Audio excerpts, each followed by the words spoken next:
আজ পর্যন্ত আপনি আপনার জিমেইল দিয়ে যতগুলো থার্ড পার্টি অ্যাপস বা ওয়েবসাইটে লগইন করেছেন সেগুলো কিভাবে দেখবেন এবং রিমুভ করবেন কিভাবে চলুন দেখে নিব এই ভিডিওতে। তো প্রথমে আপনি আপনার জিমেইলে প্রবেশ করুন। তারপর উপরের দিকের কোনায় আপনার জিমেইল প্রোফাইলে ক্লিক করুন। তারপর ম্যানেজ ইউর গুগল অ্যাকাউন্টে ক্লিক করুন। এখানে ক্লিক করার পর আপনি দেখতে পাবেন সিকিউরিটি অ্যান্ড সাইন ইন নামের অপশনটি, এটাতে ক্লিক করুন।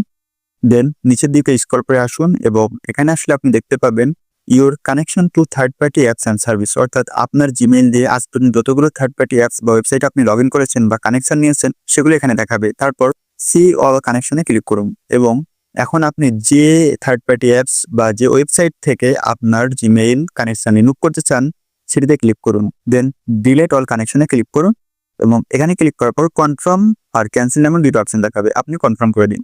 তো কনফার্ম করার পর আপনার ওই অ্যাপস বা ওয়েবসাইট থেকে আপনার জিমেইলের কানেকশনটা রিমুভ হয়ে যাবে। তো এইভাবে আপনি চাইলে যতগুলো অ্যাপস বা ওয়েবসাইট থেকে আপনার কানেকশন রিমুভ করতে চান ঠিক এভাবেই সবগুলো ডিলিট করতে পারবেন।